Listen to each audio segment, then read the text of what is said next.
Pintu rumah tertutup perlahan, menyisakan suasana hangat di dalam rumah yang akhirnya kembali ramai setelah sekian lama. Gadis berambut pelangi berdiri sambil menunjuk sebuah tas. Wajahnya penuh heran. Ia bergumam, "Ibu, tas aneh ini milik siapa?" Sundawi melirik dengan tatapan kaget, bergumam lirih, "Aneh?" Wanita berambut abu-abu segera menegur keras, "Kamu bicara apa begitu? Itu milik ibumu. Cepat minta maaf." Sundawi dan gadis berambut pelangi itu saling menunjuk dengan ekspresi tak percaya.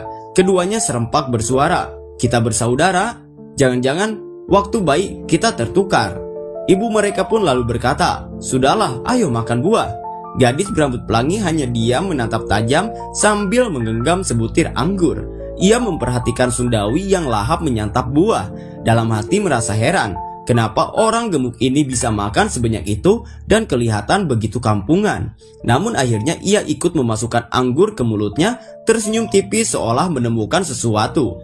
Gadis berambut pelangi menoleh pada Sundawi dan berkata, "Kak, mau lihat-lihat kamarku?" Sundawi langsung mengangguk antusias. "Baiklah." Tanpa ragu gadis itu meraih tangannya dan menarik, "Ikut aku." Mereka pun berjalan menaiki tangga. Gadis itu menjelaskan, "Kamarku ada di lantai atas." Gadis berambut pelangi mendorong pintu kamarnya sambil tersenyum penuh percaya diri. Sundawi mengikutinya dari belakang. Begitu pintu terbuka, ruangan dengan nuansa kelam langsung terlihat. Dinding dihiasi simbol tengkorak, karpet menggambar tulang bersilang, dan di tengah ruangan ada akuarium besar berisi ranting kering yang menambah kesan misterius. Keduanya berdiri di ambang pintu, menatap kamar yang penuh dengan aura aneh itu. Sundawi berdiri kaku di dalam kamar, matanya menyapu tengkorak-tengkorak yang dipajang di sudut ruangan. Ia hanya bisa terdiam, wajahnya kaku tak tahu harus bereaksi bagaimana. Ia menunduk, bergumam lirih dengan wajah penuh keringat dingin. Sepertinya memang ada kesalahan.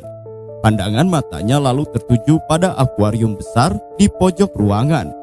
Seekor ular besar dengan tubuh berwarna emas bercorak putih melingkar diam, menatap balik dengan tatapan dingin. Sundawi kembali terdiam, tubuhnya kaku seperti membeku di tempat. Gadis berambut pelangi menatap Sundawi dengan senyum penuh tantangan. Sundawi masih tertegun melihat ular emas bercorak putih di akuarium. Bibirnya bergumam pelan, "Itu peliharaanmu." Namun gadis itu segera mendekat sambil mengangkat kedua tangannya, memperlihatkan seekor laba-laba besar berwarna hitam. Ia berseru riang, "Kak, lihat ini, namanya Xiaohei." Sundawi refleks melangkah mundur, wajahnya menegang. Gadis berambut pelangi malah semakin bangga, berkata dengan nada puas, "Hebat kan? Ini peliharaan kesayanganku. Untuk mendapatkannya, aku sampai mengeluarkan banyak uang." Sundawi menatap lekat laba-laba hitam itu tanpa rasa takut, malah terlihat penasaran. Gadis berambut pelangi tertegun dalam hati. Kenapa dia sama sekali tidak takut? Keduanya saling berhadapan dalam diam, hingga wajah gadis itu tiba-tiba memerah panik. Ia menjerit keras tak mampu menahan rasa gugupnya. Dengan wajah kacau dan suara terbata, ia buru-buru berkata, Aku bukan sengaja, benar-benar bukan sengaja tadi." Gadis berambut pelangi masih terbata-bata. Aku sungguh tidak sengaja, benar-benar bukan maksudku." Sundawi hanya tersenyum tenang sambil menunjuk ke arah akuarium. "Tenang saja, ular itu bahkan masih bayi." Ia lalu menarik sebuah kotak kayu dari samping, meletakkannya di depan gadis itu sambil berkata santai, "Bahkan laba-laba sebesar ini pun aku punya, mau lihat?" Mata gadis berambut pelangi langsung berbinar, tak percaya. "Benarkah?" Sundawi menatapnya lekat. "Kau yakin berani? Tidak takut kan?" Gadis itu menyilangkan tangan dan berdengus percaya diri. "Aku di kelas adalah yang paling besar badannya. Hanya serangga begini, apa yang perlu ditakuti?" Kotak kayu itu dibuka membuat gadis berambut pelangi langsung terbelalak. Di dalamnya tampak tumpukan makhluk melata berwarna gelap yang bergerak-gerak menjijikan. Ia spontan menahan napas, tubuhnya kaku melihat pemandangan itu. Sementara itu Sundawi malah tersenyum santai sambil mengangkat salah satu di antaranya. "Lihat ini, bukankah gemuk sekali?" Gadis berambut pelangi hanya bisa terdiam kaku. Tubuhnya bergetar sambil menatap ke arah meja. Sundawi terkekeh pelan, mengangkat sebuah tengkorak sambil berkata, "Hei, Bukankah kau bilang tidak takut?" Dengan wajah pucat, gadis itu mencoba menahan diri. Aku tidak takut," ucapnya terbata. Sundawi tersenyum lalu berkata tenang, "Ayo, pilih saja yang kau suka. Anggap saja ini hadiah perkenalan dariku." Gadis itu menggertakkan gigi mencoba menahan rasa tidak nyaman. Namun tiba-tiba ia mengangkat kepala, matanya berbinar. "Oh iya, tadi kau sempat sebut sesuatu. Laba-laba hitam besar, bukan?" tanyanya penuh penasaran. Sundawi mengangguk santai, sementara gadis itu langsung condong ke depan. "Itu maksudmu? Tunggu sebentar, aku harus lihat dulu." Sundawi memegang seekor laba-laba hitam besar dengan tanda merah di punggungnya. Gadis berambut pelangi terkejut, matanya membelalak. Ia mendekat sambil berkata kagum, "Wah, besar sekali." Sundawi meletakkan laba-laba itu di atas meja. Dengan tenang ia menjelaskan bahwa laba-laba ini adalah jenis yang agresif, namun biasanya hanya menyerang saat lapar atau merasa terancam. Ia menambahkan, "Untuk mendapatkan seekor laba-laba hitam ini, aku menghabiskan banyak waktu."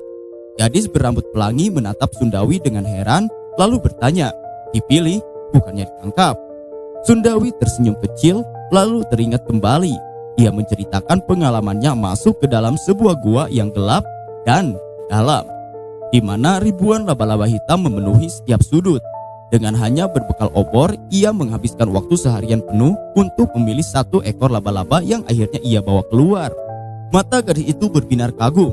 Ia berseru, "Wah, kakak, kau hebat sekali. Tapi laba-laba sebanyak itu tidak menyerangmu." Sundawi menatap laba-laba di telapak tangannya. Ia berkata tenang, "Mereka memang bisa menyerangku.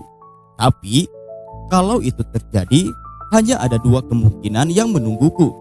Sundawi menatap tajam lalu menjelaskan dengan mantap. "Kemungkinan pertama, aku mati karena racunnya. Kemungkinan kedua, seluruh koloninya musnah." Ia lalu mengarahkan pandangan pada adiknya dan berkata, "Jangan remehkan makhluk kecil ini. Mereka bisa sangat patuh.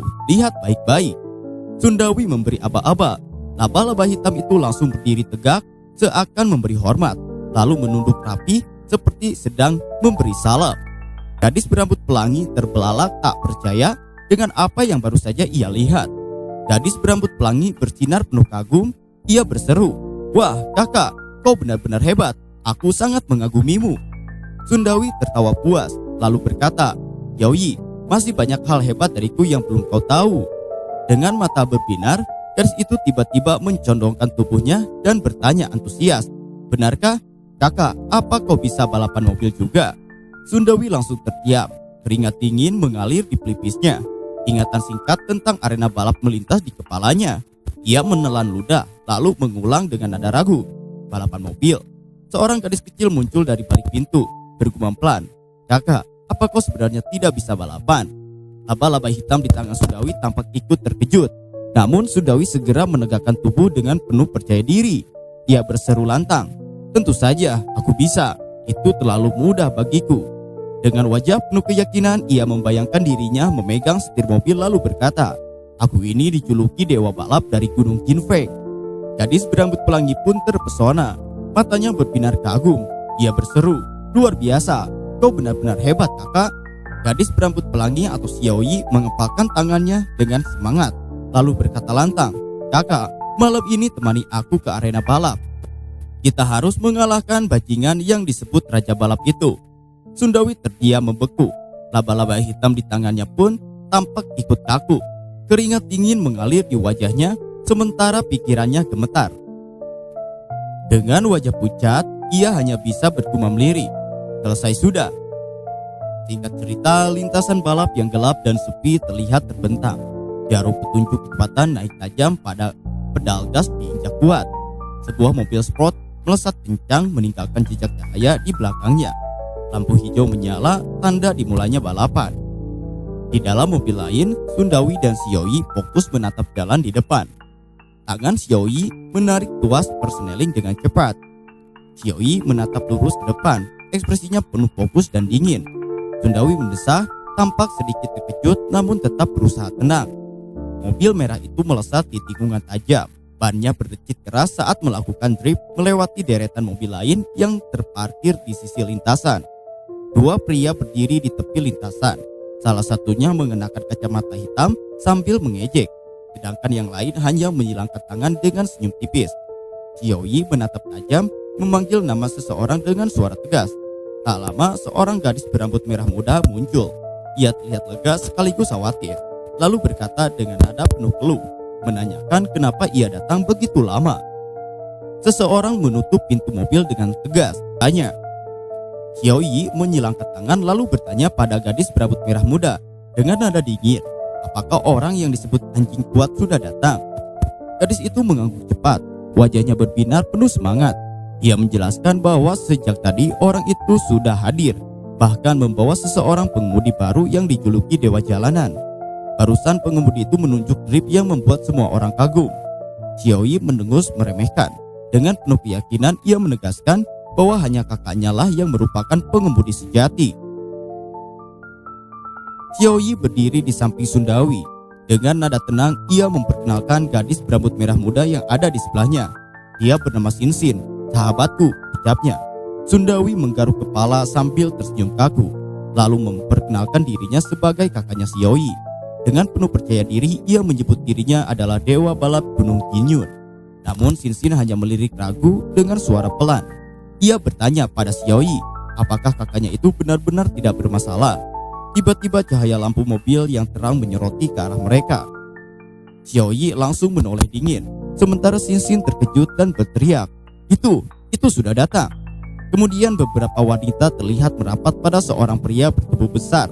Dengan gaya arogan mereka memanggilnya dengan penuh kagum, menyebutnya Qiang Ge.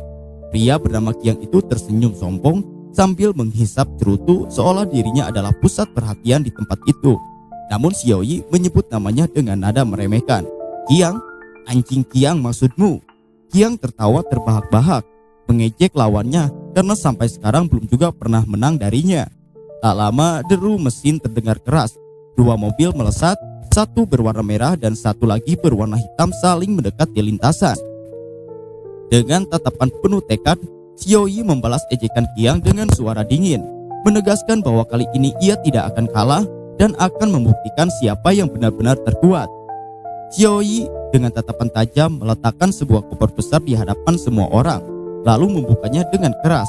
Koper itu terbuka lebar, memperlihatkan tumpukan uang yang membuat semua orang terkejut. Qiang dan para wanita di sisinya langsung melongo tak percaya. Sinsin pun bersuruh lantang, mengejek Qiang, mengatakan bahwa kalau dia memang mengaku hebat, uang sebanyak itu saja sudah cukup untuk menekannya sampai kalah. Qiang menyeringai sambil menghembuskan asap cerutunya. Ekspresinya penuh kesombongan, terpampang jelas di wajahnya. Ia membuang puntung cerutu ke tanah, lalu menekannya dengan kaki seolah menantang. Dengan nada penuh ejekan, Qiang berkata kalau tawaran tadi cukup menarik, lalu menatap ke arah Xiaoyi sambil bertanya, bagaimana Sunda Xiaoyi ikut bertaruh melawannya. Beberapa anak buahnya berdiri di belakang, menunjukkan sikap angkuh dan siap mendukung. Tak lama kemudian seorang pria berambut mohak maju sambil menyebutkan jumlah uang yang terkumpul. Total ada 72.000 dan ia mengusulkan putaran pertama dimulai dengan taruhan 20.000. Sementara itu di sisi lain, Xiaoyi berdiri bersama Sundawi memperhatikan situasi dengan sorot mata serius. Sundawi menatap penuh tekad dan menyuruh mereka untuk tidak mundur. Xiaoyi yang berada di sampingnya nampak bersemangat. Dengan yakin ia berkata bahwa Sundawi bukanlah orang sembarangan. Dia adalah dewa jalanan sejati. Menghadapi Qiang yang hanya bermodalkan gaya dan geng tentu bukan masalah besar. Dengan nada penuh percaya diri, Sinsin menambahkan bahwa dalam satu putaran saja mereka bisa membuat Qiang dan gengnya malu di depan semua orang. Xiaoyi hanya tersenyum tipis melihat keyakinan mereka. Sementara Sundawi mengangkat jempolnya sebagai isyarat bahwa ia siap menghadapi tantangan. Sinsin maju dengan senyum penuh percaya diri, menatap Qiang dan dengan lantang berkata bahwa mereka akan bertarung hanya dalam satu putaran, penentuan menang atau kalah.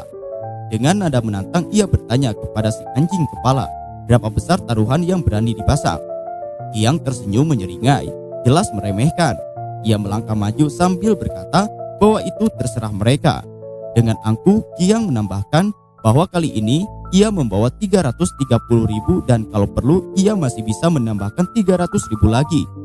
Di belakangnya, para anak buah berdiri menyeringai ikut menertawakan tantangan tersebut.